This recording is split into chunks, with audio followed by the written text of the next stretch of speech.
What's going on, everybody? Welcome to the first episode of the Kris and Tone Show. And if you guys don't know, you guys definitely don't know, actually, but me and Tone have been kicking it since, what is that, Wow, 2011? man. Oh, wow, brother. It's Oh, wow. 2026 now. We've been talking about comics, man, ever since like we linked up, man, and it's been a minute, man. So A to minute to for be sure. able to, be grown up and everything, and to be able to do something like this with you, bro. I mean, it means the world to me, man. Same here, brother. I mean, I've always wanted to do something like this. I just never really had the platform or like someone, who had the platform. But like you doing your thing, man. Love to be here. Let's get into it, brother. Absolutely. And on today's episode, what we're going to talk about is the cryptic post from Zack Snyder about Okay. restoring the Snyderverse. So we'll talk about that. We're going to Mm. talk about the Lanterns trailer and how we're not very excited about it. And then we're going to rank the Batman Arkham games. But before we Okay. get into the episode, please make sure to hit that like button, subscribe, and let's get into it. So we're going to start off by talking about, is the Snyderverse going to be restored? So if you guys haven't seen, Ooh. Zack Snyder has been posting some posts on Instagram with some pictures of his Justice League, talking about Right. Green Lantern after the Lanterns trailer dropped. And, people are thinking that on the 18th, the 5-year anniversary of the Snyderverse, that, hey, look, there's a chance that they could bring this thing back. And to Right. me, the way I look at this, as much as I want it to happen, I Mm. don't know if it's going to be brought back in the way that I think we want it to be brought back. Right. Right. Do I think we're getting Zack Snyder Justice League 2? I don't believe that. And the reason why is because, bro, those movies are you're putting like 200 to 300 million dollars in for a budget. And like, let's Exactly. just be honest. Exactly. I love the Snyderverse, bro. Like, do not get this twisted. I prefer the Snyderverse over the DCU.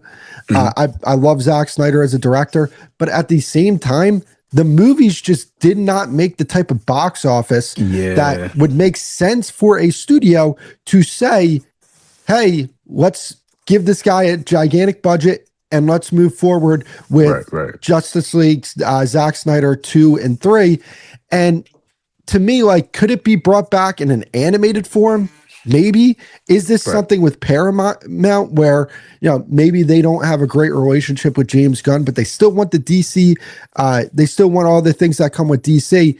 And maybe they see that there is a lot of people on social media calling for the restoration of Right. the Snyderverse. I don't know. Tone, what do you think about this? Here's my take on it, bro.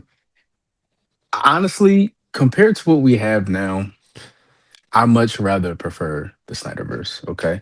People hate on it. People didn't like the direction, this and that. But honestly, I like the direction. I wanted them to finish out the story just to see where it would end up.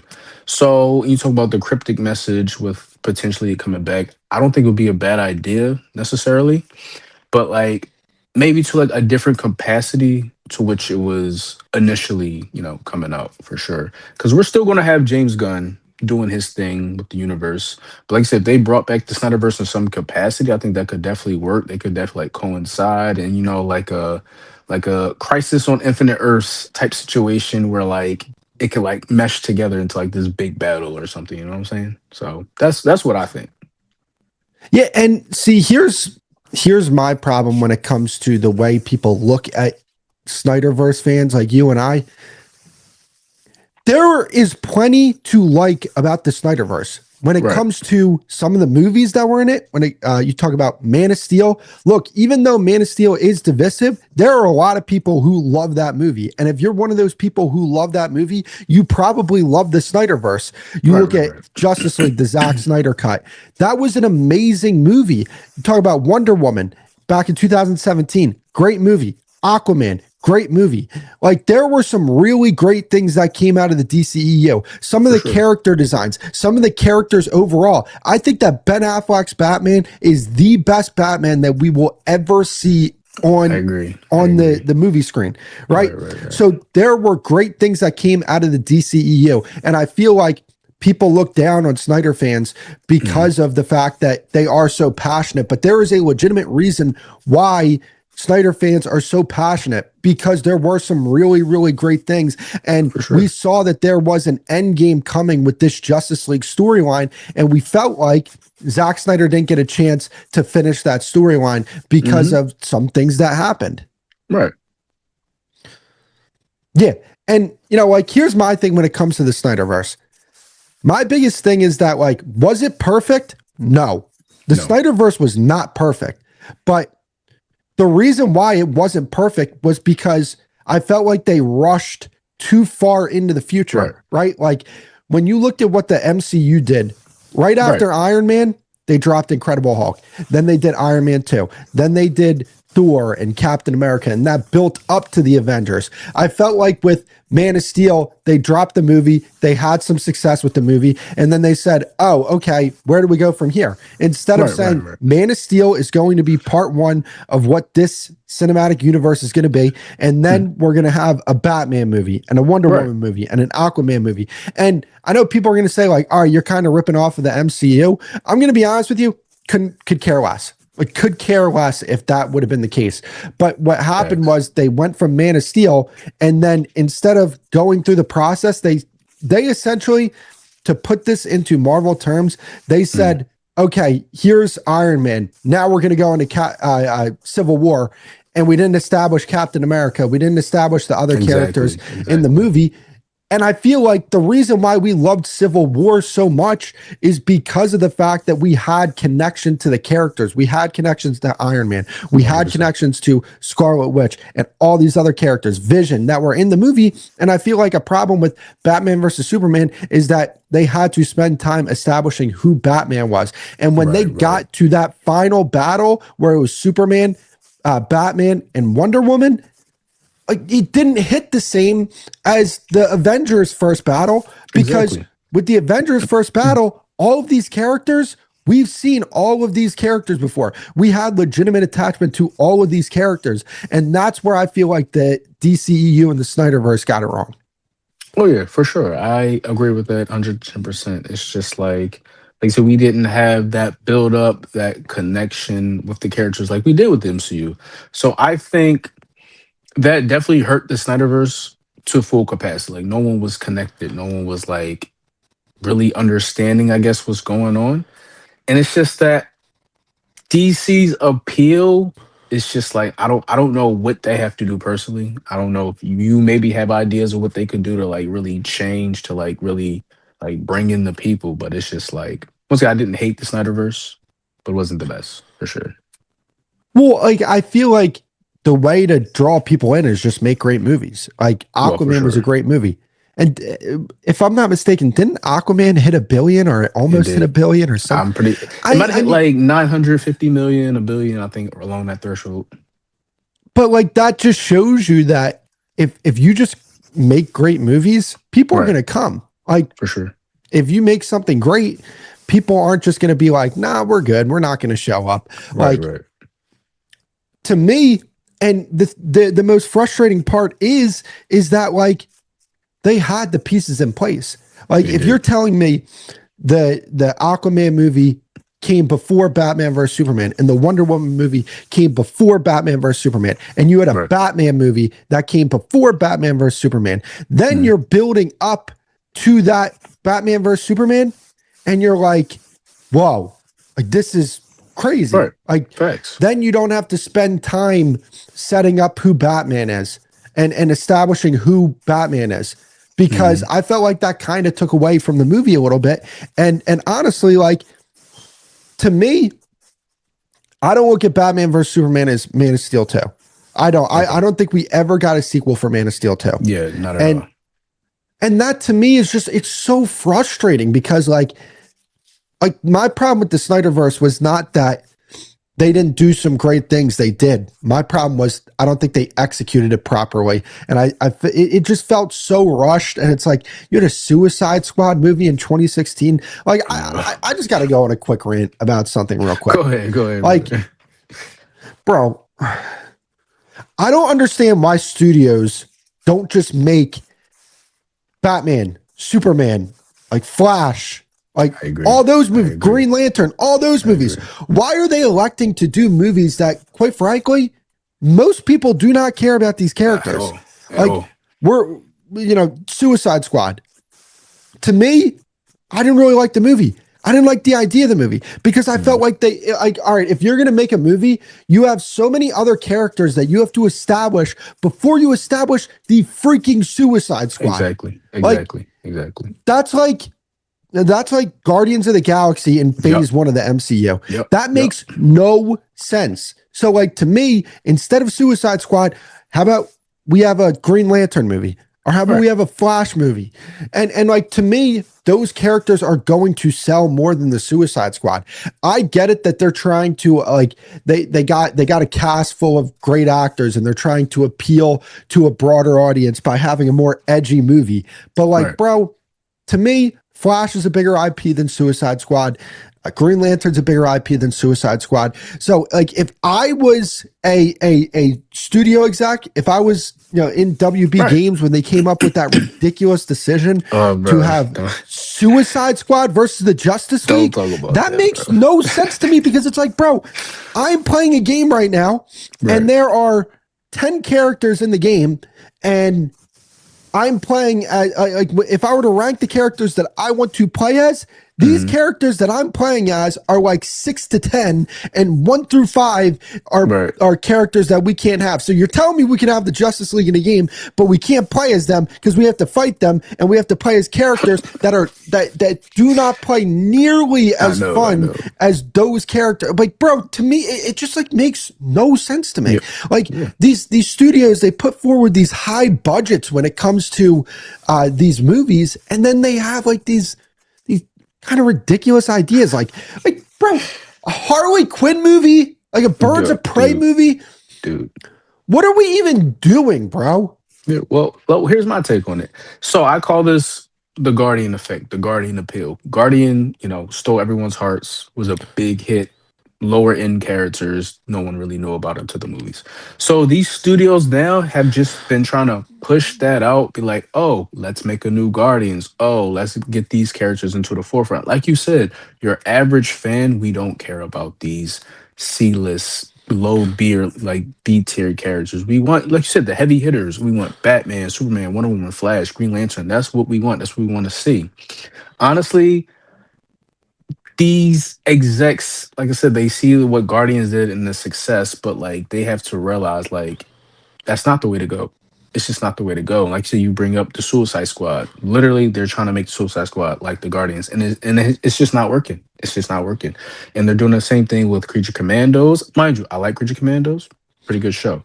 But like, they just got to stop it, bro. Like, think about this. We're getting Creature Commandos, multiple like appearances of Rick Flag Sr. more than we have Batman, bro. Like, really let that sink in. I don't want to see Rick Flag Sr. more than Batman, bro. So it's just like, dude, I legit would, like, if I was a studio head, I'd be like, this is your plan. We have, Batman is the greatest character in literature history. There is no character that touches Batman. And the reason why I say that is because Batman is the most versatile character. He can be in a horror movie. He could be in a thriller. He could be in a sci-fi. He could be in a comic. He could be in a video game. He could be in a TV show. And it all works. It all fits. So if I'm a studio exec and I'm seeing that we're building a universe, and this kind of goes to the James Gunn thing, that we're building a universe and we're not having Batman in the forefront. Exactly. Like, Superman is a great character. He's a great character. He is not nearly close to the level of Batman. Batman is by far the best character in superheroes. He is the best character in literature. And knowing that I have such a powerful character, the fact that you're coming in here and saying that you're not putting him as the forefront, as a studio exec, I'd be like, why am I paying you? Why? Like, you're not interested in making my studio money, because if you were, we'd be putting Batman at the forefront. And like, my thing is, like, because people will say, okay, there's been a Batman overload.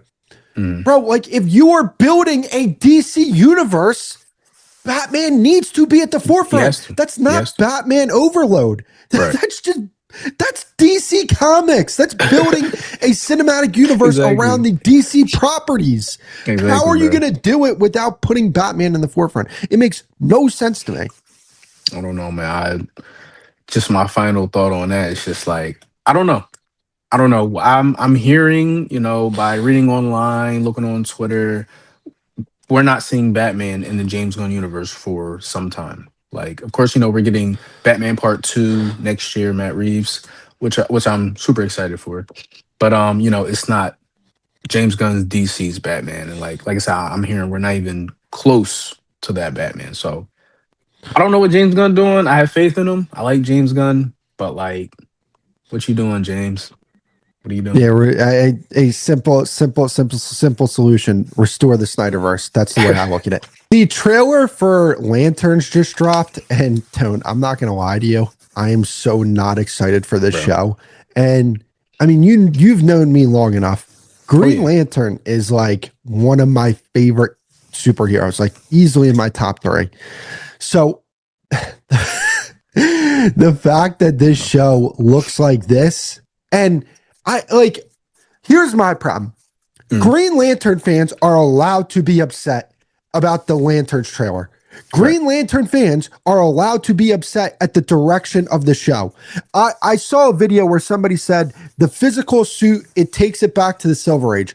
Okay, fine. But in Green Lantern lore, for a Exactly. majority of it, you're talking about not a physical suit. So the fact that it's not just that it's physical, but that it's Right. Right. Right. brown and it's taking Look, place on Earth, and they said this is going to be like True Detective. Like, bro. dude, the the series that I would never have put two and two together when it came to a comparison would be True Detective. When it came to Green Bro. Lantern, Right. it's Right. just like you're not going to convince me that this isn't a gigantic slap in the face. And if people are saying, wait till the show comes out, well, the show hasn't came out yet. And maybe the show comes out and maybe it's great.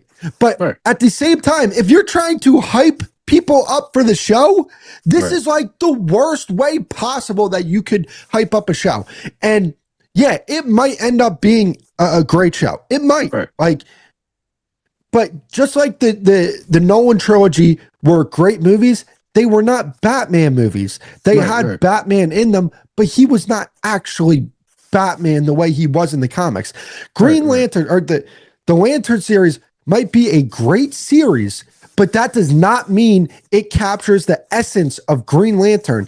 And as somebody who is a gigantic Green Lantern fan, we have You had are. one rendition of Green Lantern on screen, and it was the Ryan Reynolds one. That movie wasn't Mhm. that good. So the way I look at it, like when this series got announced, I was like, sweet, like Lanterns, like Green Lanterns, Right. this is Right. awesome. Like Yeah. Yeah. I love Green Lantern.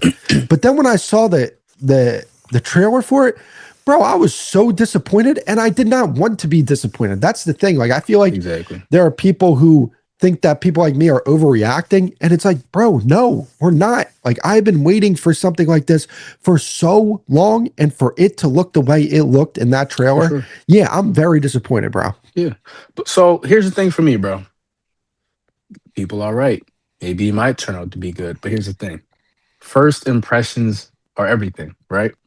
And if that was the trailer that we have got our first look, I don't want it. I don't want it, bro. It's just like I just don't want it. Like, where's the green? Where's the green, bro? Somebody made a joke on Twitter saying, "Oh, the green is well, like they were like on a football field or something. Like, there's the green. There was like a green mug or something." I'm like, bro, this is called it's called lanterns. I don't understand why they're just taking out the green aspect. I don't understand what's going on with that. But yeah, Green Lantern show, and there was a scene in the trailer where Hal Jordan took off flying. Where was the green aura? Like, there's just no Green Lantern about this show at all. Like I said, they're trying to make it like true detective superhero show, but like, why? What was the appeal to that? Like, why? What's going on with that? Why? Why do we care? Basically, and it just doesn't make sense to me. Um, Maybe they're just hiding things until the actual show come out. Sure, but like I said, first impressions is everything, and like I'm not rocking with it, bro. I'm just not rocking with it. And that's the thing I don't understand. Even if they're waiting for the show to come out to really show what they're Mhm. cooking, I have such a problem with that because it's like I don't feel any desire to watch this show. And it's like, Me okay, neither, great. I'm going to hear online like we're going to watch it cuz we're going to review the show on the for channel. sure, But for like if sure. I wasn't doing this with you now, the way I would look at this is like, I mean, yeah, I'm a Green Lantern fan, so I will watch it. But if I wasn't going to watch it, now I'm learning that it is actually all that I was looking for from Mm. spoilers pretty much online. Right, Like to me, that doesn't really hit right with me. And right, I don't know, man. Like this is the one superhero you have to put in space. Like for sure, for sure. the essence of Green Lantern is, you know, the planet Oa and the green or the Red Lantern Corps and the Sinestro Corps and all Right, these different, space intergalactic entities that are in the comics. Like that is the essence of Green Lantern. And for right. me, I feel like they're just saying, oh, everything that makes Green Lantern, we're not going to actually use Exactly, in this show. exactly. We're going to rip everything out of this show pertaining to anything close to Green Lantern. And Right. that to me just it does not sit right with me, It bro. doesn't. And especially like if they're going to use this in the DCU, like apparently John Stewart is going to be in Man of Tomorrow. Yeah, I seen that. Like, man, the way it looks right now in the trailer, I'm not rocking with that, bro. Nah, well, so here's what I say. I really do like the casting for, John Stewart, but it's just like I feel like they're just doing Hal Jordan kind of dirty, in my opinion. I mean, he's the older Hal Jordan. Some can even say maybe he's parallax already. We don't know yet for sure. So, but you talk about location, Green Lantern takes place in space, or how about this? Even Coast City, bro. Why are we just on like Texas or somewhere? Like that has nothing to do with the Green Lantern. You know what I'm saying? Like that's just my thing. And it's funny that you bring up Hal Jordan. I don't know why like Hal Jordan has been so disrespected over the like Hal Jordan is a better character than John Right, Stewart. Hal right. Jordan is better than John Stewart. Like he is a better character than him. Like I like John Stewart, he's fine. But Mhm. when I look at Green Lanterns, like Hal Jordan is way better than him. And Yeah, it's for kind of the sure. same thing with Hank Pym and Ant-Man. Like people disrespect the hell out of Hank Pym. Like they don't They want to do. see Hank Pym Right, as Ant-Man, but it's like he is the best Ant-Man. Like he is the original Ant-Man for a reason. right, Like right. like what is it? Hal Jordan to me is the best Green Lantern by far. That's why pretty much all the best Justice League stories has Hal Jordan as Green Lantern. Yeah, All of the best Green Lantern stories has right. Hal Jordan as Green Lantern. Like, okay, what were like some great John Stewart stories? I mean, other than the Justice League TV show animated, I think that's probably his best story. Like, but just like comic stories aside, yeah, Hal Jordan, first and foremost. Like, there aren't many great John Stewart esque stories. Like, it's all Hal Jordan. You know what I'm saying?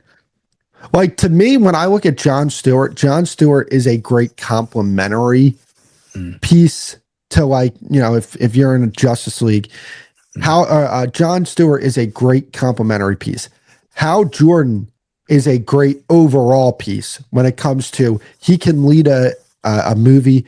He leads great stories all the time, and like to me, Hal Jordan's the best Green Lantern, and okay, I fair. feel like we embrace John Stewart way too much because of the animated series, where it's like like to me, it's not even close as characters. I mean, that's fair. That's fair. So for me, I grew up on Justice League animated series. Like that was my first, you know, appearance of the character Green Lantern. So I love John Stewart, but I agree. Hal Jordan has way more lore, way more depth. Like he is the Green Lantern. Like he embodies Green Lantern. You know, all the comic arcs, all the story arcs, they all come through Hal Jordan. So I think they're pushing out John Stewart more because this audience is more or less our age, maybe a little younger, maybe a little older. And like I said, we grew up with John Stewart. So that's why they're pushing out John Stewart. But like I said, as I just stated, like I do think they're doing Hal Jordan dirty to a degree because this is just, and write this down, this is just a hypothesis I'm coming up with. I think Hal Jordan does not make it out of the show. I think he dies. And then they just push John Stewart as the main universe's Green Lantern. That's my prediction. And like what's so crazy to me is we literally live in a world where Guardians of the Galaxy popped off and the two of the biggest characters in Guardians of the Galaxy are a tree and a raccoon. So like the fact that you can't sell Green Lantern to a more casual audience to me is like crazy. You absolutely can. If the movies are great, if the content is great, you can sell it to anybody. And that's where I feel like some movie studios are getting this wrong. It's like, no, you can embrace who these characters are if the content's fire. Look at Deadpool versus Wolverine. They didn't want to have the like the original X-Men costumes because they thought it was too comic booky. They didn't think casual audiences would relate to it. Bro, Deadpool and Wolverine came out. That was probably one of the best iterations of Wolverine that we've I had. agree.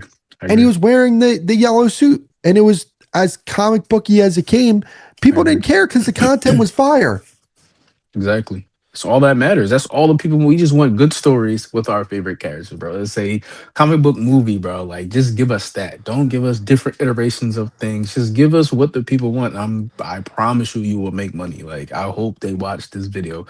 Just listen to us, bro. Just give the people what they want, and you will make your money. I promise you. It's that simple. Okay, so we are going to rank the Batman Arkham games, and we're going to do this in order, and we're going to give our rankings while we're Okay. going over each game. So the one I want to start off with is the first one in the series, and that's Arkham Asylum.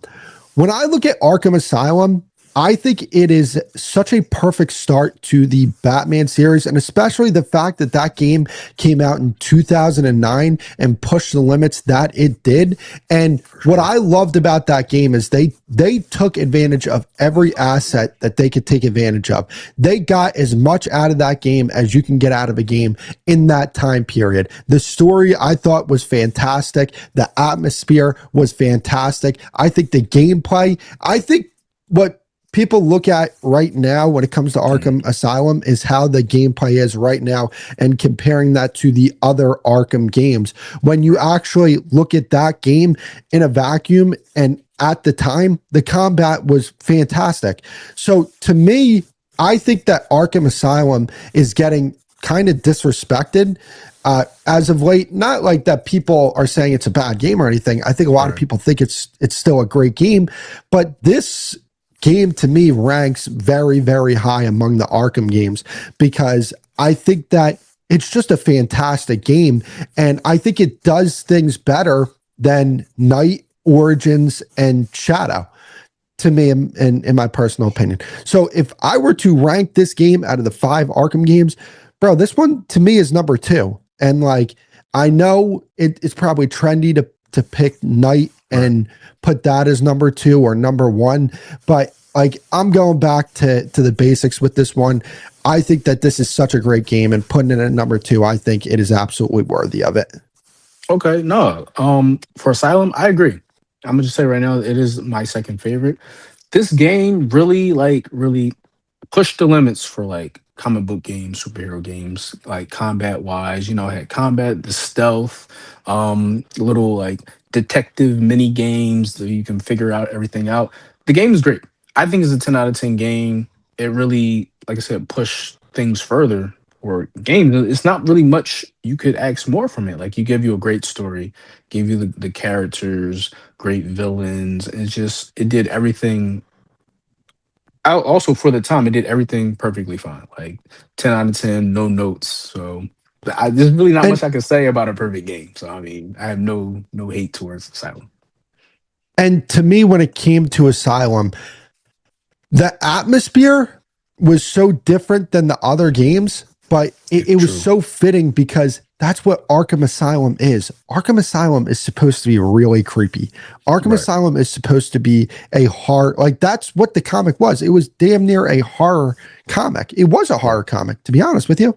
Right. So like, yeah, like from a tone wise, it is a bit detached from City and Night and Origins, but I think the reason why is because it fit the story. It was very true to the comic when it came to the tone and what Arkham Asylum is supposed to be. Arkham Asylum is supposed to be the last place on earth that you want to go. And one thing that I love about this game, it really nailed down, and I say this about every great Batman story, it has to be Batman is surrounded by a lot of horror, right? Like it's supposed to be that type of vibe, but you're never supposed to be scared for Batman. You're supposed to be scared for, it's not Batman is in Arkham Asylum. It's the villains have to deal with Batman being in Arkham Asylum. That to me is every great Batman story. Batman is supposed to feel strong. He's supposed to feel powerful, and he's never supposed to feel scared. And you're never supposed to be scared for Batman. You're supposed to be scared for the scary figures, that are surrounding Batman. And I think that this game just nailed it, from that perspective. And the horror elements were so great. I thought the Scarecrow levels were fantastic. And one thing that I thought it really did a good job of is the game was its game, right? It wasn't a game that was setting up for a sequel, but it set up for a sequel. It did a good job of setting things up, right? And, you know, now that we have all of the Arkham games, I think Arkham Asylum, there's still so many storylines that go through those games, right? Like they talk about it in Arkham City. They talk about, you know, Arkham Asylum in Arkham Origins, even though it took place before Arkham Asylum, there was still set up to Arkham Asylum. You know, there was Arkham Asylum set up in Arkham Shadow. So like all of these games really do a good job of bringing it back to the core of the series, which was Arkham Asylum. And, you know, to me, this isn't like just a game that I look at and say, wow, like, you know, this is such a great game. It's a game that set everything else up for superhero games in general. Like you don't get Spider-Man without Arkham Asylum. I don't think you're getting Wolverine without Arkham Asylum. I think that they saw Insomniac and Sony really saw the success of Batman and said, oh yeah, for sure. We need to get our version of the Arkham games on our platform. And that set the tone. So from that perspective, that's why I put Arkham Asylum at number 2 overall for me. Same here. So we're going to move on to Arkham City.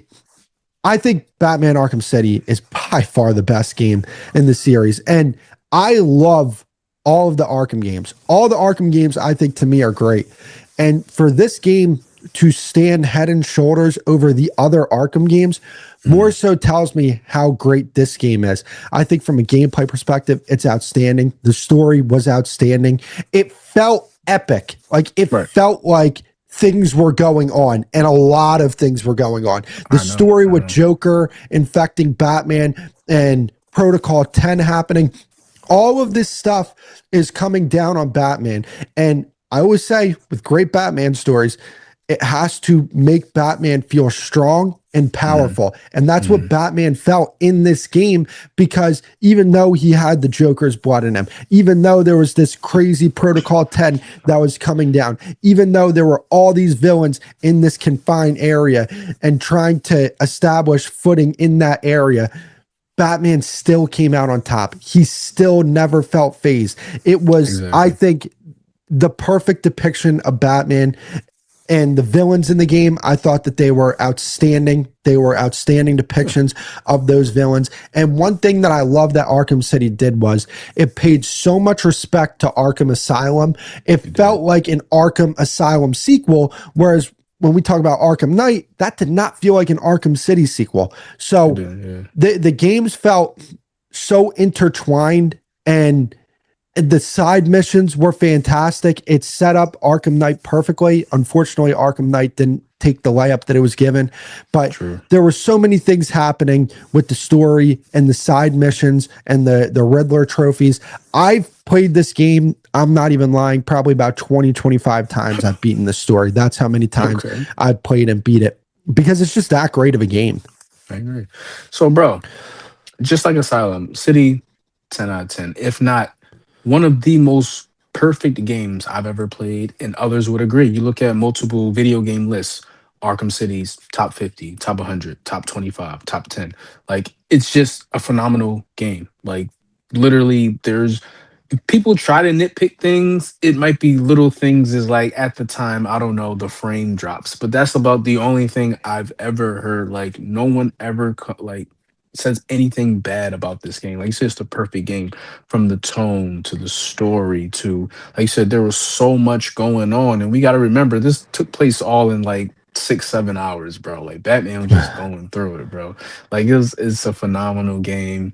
I wish games today could take a page out of City's book and really make something that great. And like you mentioned before, like Insomniac Spider-Man kind of took a page out of the Arkham series. That's why those games are good. They're not as good as the Arkham games, but they are also like very good. But I mean, like I said, man, it's a top 10 game of all time for me. I love that game to death. You know, they remastered it like the on Arkham City collection. Like, I copped that day one because City is just one of my favorite games, man. 10 out of 10. There's really nothing more you need to say about City. And the thing I love about Arkham City so much is that everything makes sense. Everything in the game makes sense. And we're going to talk about Arkham Knight, where it just felt like a lot of things were forced in that game. It felt like nothing was forced in Arkham City. You look at the level designs, it all made sense. Even like the most fantastical thing about it was probably the Ra's al Ghul level. And even still, it makes sense. Like, it makes sense knowing the character that Ra's al Ghul is, right? So, and the level designs are fantastic. I mean, there's missions that are more linear, and then there's missions that are more like taking place in the open world. So, and the level, like the design of Arkham City and the Easter eggs that they put in it and all the lore that you can discover if you find the Riddler trophies, to me, it's as perfect of a game as you're going to get. And it's still crazy to me that the people that developed this game developed Suicide Squad Kill the Justice League. So Arkham Origins to me is an interesting game. I'm going to be 100% honest with you. I think the story is really good. I think the gameplay is fine. Like, if I were to rank the gameplay amongst all the other Arkham games, it's probably last for me. Like, I think Arkham Asylum plays a lot better than Arkham Origins does. And the problem that I have with Arkham Origins is that I didn't love the world. Like, the world felt so bland and so dry. It didn't feel like Gotham City, and the snow. Like, I didn't love the snow in the game either. Like, it made the city feel more bland, and I didn't love the character designs.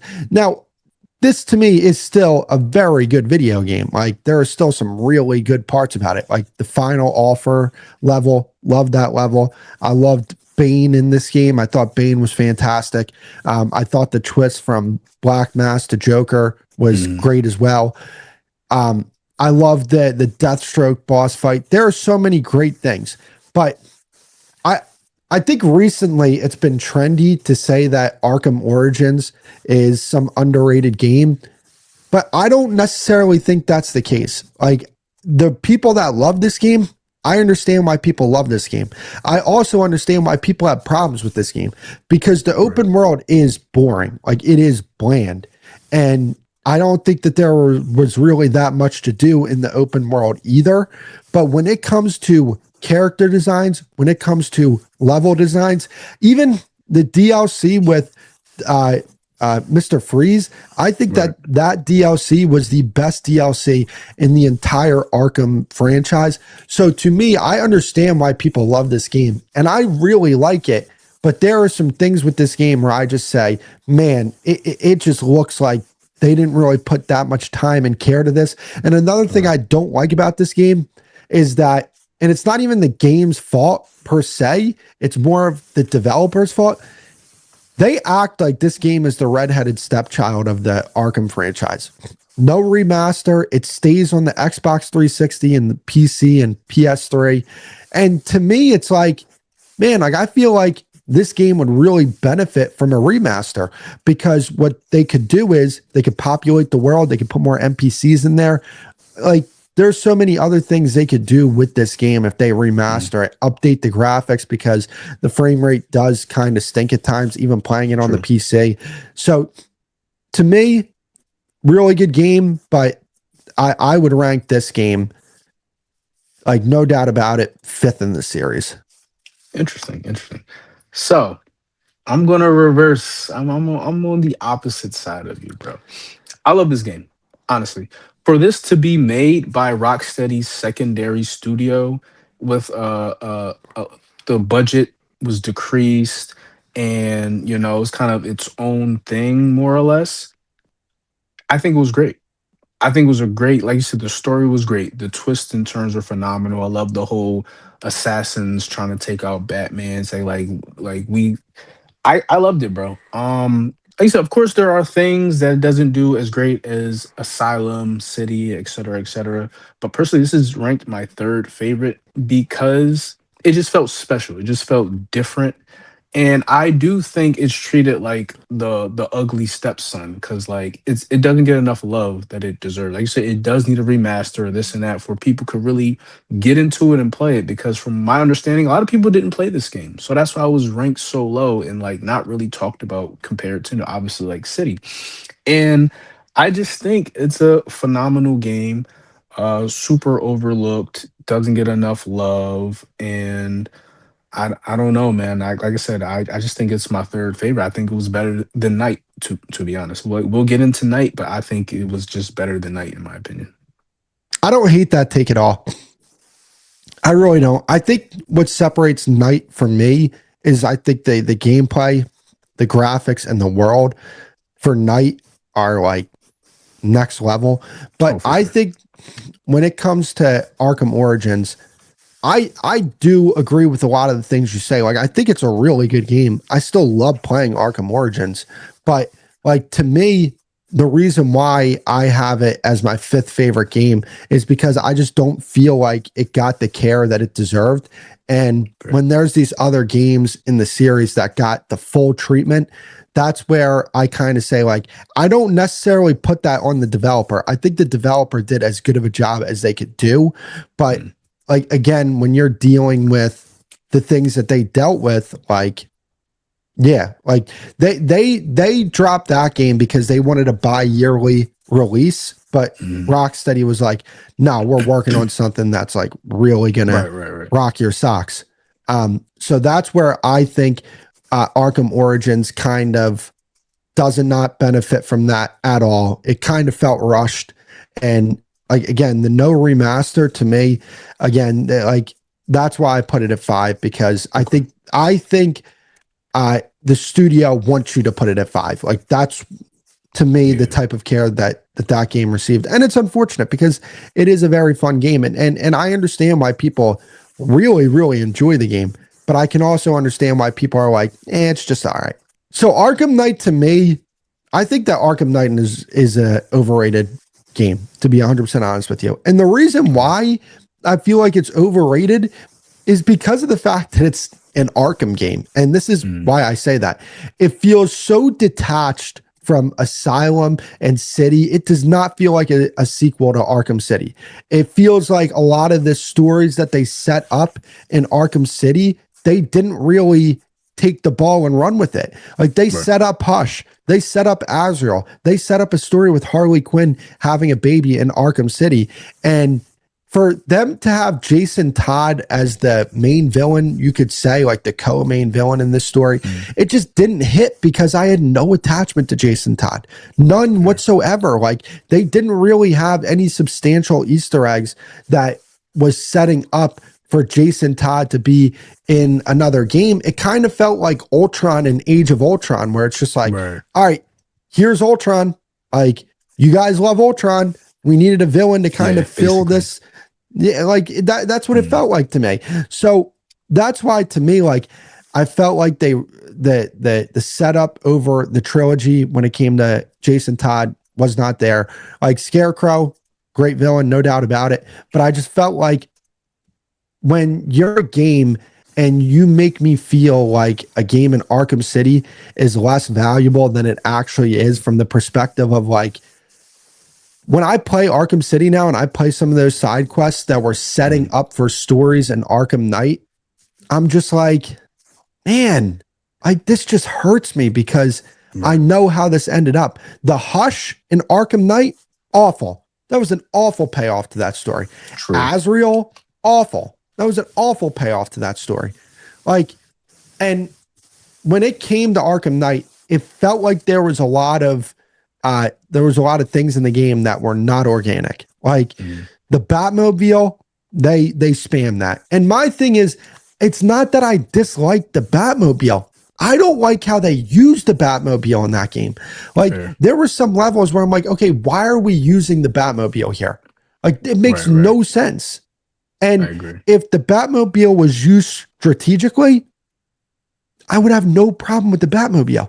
But the Right. problem is, it just felt like there were levels where the Batmobile was thrown in your face and they were just like, hey, we have this thing. We think it's cool. We want you to use it. Use it. And then, like, some of the Riddler challenges where, like with the Batmobile, where he set up like a whole underground Right. Yeah. racetrack, like, Yeah. Yeah. Yeah. Yeah. that doesn't even, like, fine. If you wanted that to be like a Riddler challenge that you do on the side, fine, I can believe that. But like, bro, having it be like in the story, I'm sitting there and I'm like, Right. like in a world where there's all these supervillains and all this sci-fi stuff going on, this is the Right. most unbelievable thing out of it all because like who is helping him build this track? You I know what I'm agree. I saying? know. So I it's know. like the gameplay, great graphics, great world, great, all that stuff. But and then bro, this is what I'm talking about where it's like I feel like studios sometimes say, hey, there's something that could be really fun and we're not Mm, going to use it to the highest degree. Like after you defeat the story in Arkham Knight, you defeat Arkham Knight and Deathstroke takes over the militia. For the boss fight for Deathstroke to be I'll you go. I know. in the I Batmobile, was. Yeah. like Yeah. I'm sitting there, I'm like, bro, okay, if you wanted to use the Batmobile, fine. Like once you destroyed Deathstroke's vehicle, both you guys hop out and start fighting each other.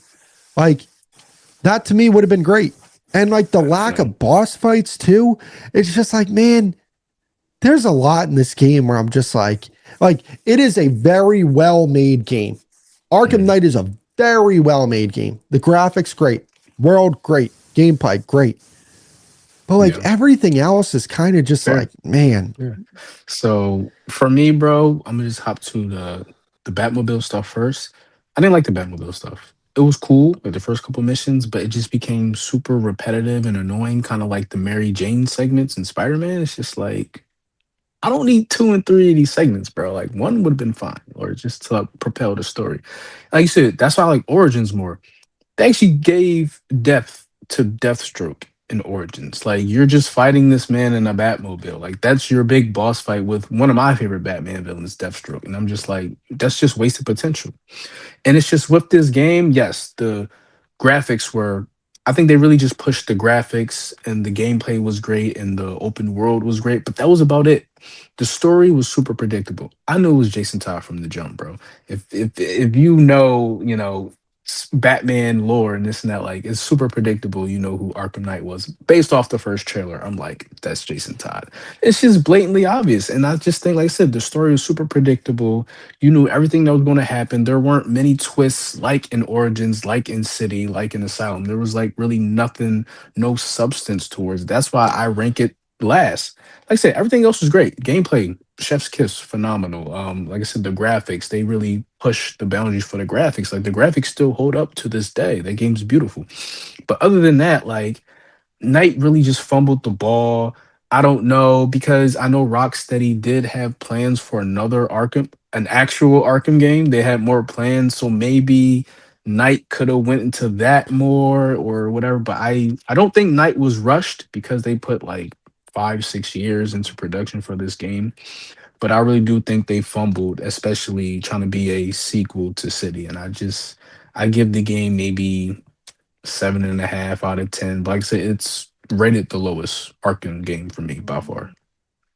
Yeah, I think out of out of the Rocksteady trilogy, no doubt about it, like easily third at 3 out of 3 when it came to like the main Rocksteady. And I have Arkham Shadow over it as well. Like Oh, that to me is a way more satisfying game. Like the game didn't feel satisfying. And mm, that's to me is like where I really look at this and say, man, it's so disappointing. Like if this was just a Batman game, if this was just one Batman game and it wasn't attached to the Arkham series, it would mm, probably be a lot better. I would feel a true. lot better about the game.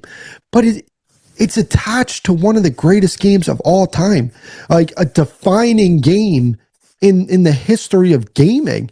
Hmm. And to me, like like I was playing Arkham Knight, and I'm just like this game does not feel like it's respecting Arkham City at all. And Right. like that to me was where it's like the gameplay's great, graphic, all that stuff is great, but the Arkham series was always based in lore. It was always based in the story. Like the story was what drove the Arkham series. And then you had the gameplay. Everything else was complementary to the Right. story. The problem is with Arkham Knight, and it's like, to me, there was no lore in Gotham in Right. this game to me. Like Arkham City, there was so much lore. Arkham Asylum, so much lore. Even Arkham Origins, when you talk about the Cyrus Pinckney tapes and learning a lot about Gotham, you know, where it really started and all those things, like even that was a lot better.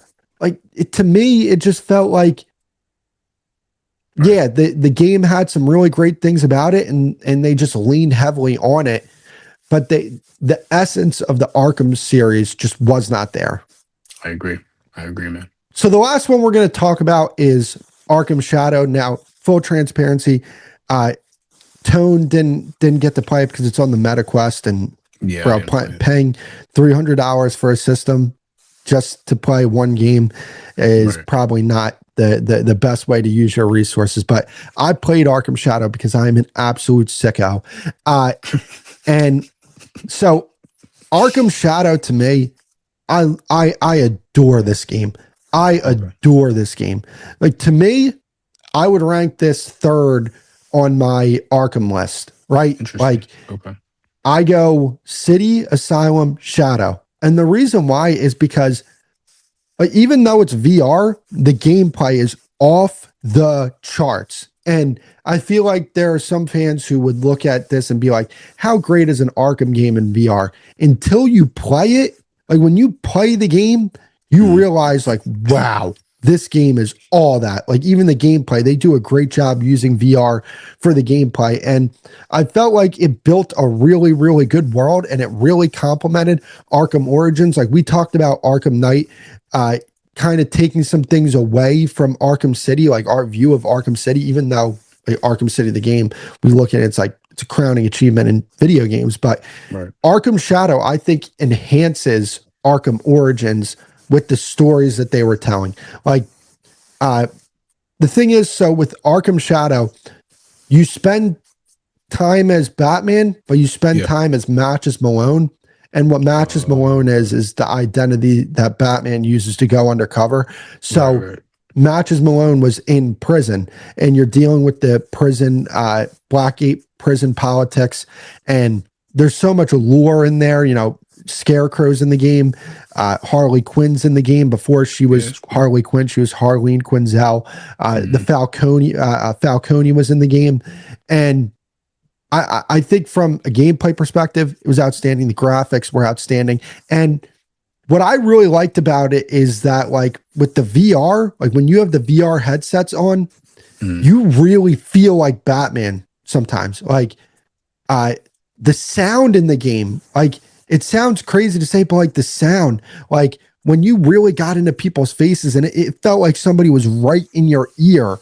Right. That stuff was all great. And like, I know, I think I read something that the studio that they maybe cut the budget for the studio that made the game, and there's not going to be a sequel anymore. That it to me is just, oh man, that stinks, because I adore that game. That game is phenomenal. I think it's one of those games where, like, especially now with Deadpool VR and some of the other VR games that came out in the past, I would recommend buying the MetaQuest for Arkham Shadow, because you're getting like 10 hours of gameplay in there. And, you know, if you're doing the challenge maps, you're getting that as well. I think that, you know, what's really good about it is that it's a different story than the other Arkham games, but it also fits in the Arkham games where, you're spending time as Matches Malone, and, you know, you're not Batman the entire time. Like there's a day and night cycle that goes along. During the day, you're in the prison. At night, you're Batman. Like you're breaking out of the prison, and you're going and you're being Batman. So that to me is where I just say, like, the story I thought was fantastic. Like, it really hit your heartstrings. Harvey Dent was in the game. Like, you really understand the origins of Harvey Dent. And the thing is, as well, it's a perfect prequel game, because it's a perfect sequel to a prequel, but it's also a perfect prequel to the Arkham games, because what a prequel is supposed to do is, the prequels to me are always about the surrounding characters that you see in the regular games or in the movies, whatever it may be, right? So, like, that game to me, it established Harleen Quinzel, like Harley Quinn. You know, now when I play the Arkham games, I feel like I connect to Harley Quinn on a different level because of Arkham Shadow. I feel like I connect to Two-Face on a different level because of Arkham Shadow. I feel like Arkham Origins is a better game because I played Arkham Shadow, and it perfectly complements it. So because of that, I rank this as my third game in the Arkham series, and I highly recommend it to anybody who has a MetaQuest. You need to play this game. Right. Yeah, so our rankings would go when it came to the Arkham games. So my ranking is number 1, City, number 2, Asylum, number 3, Shadow, number 4, Night, and number 5, Origins. Okay. So for my ranking, as Kris stated, I did not play Shadow. So obviously it's unranked, or number 5, as you will. So for me, it goes City, Asylum, Origins, and Night. Yeah, I think that's a fair list. Like, I think that's the overall sentiment between us, is that, like, Arkham Knight to us, just, it wasn't that hot. And I think, you want to know, it's funny, we go back so long. I think we picked up Arkham Knight at midnight, if I'm not mistaken. Yo, you remember that? You remember that? We were, bro, because we went, I think we went to GameStop at like 6 o'clock at night that night, and something then like that.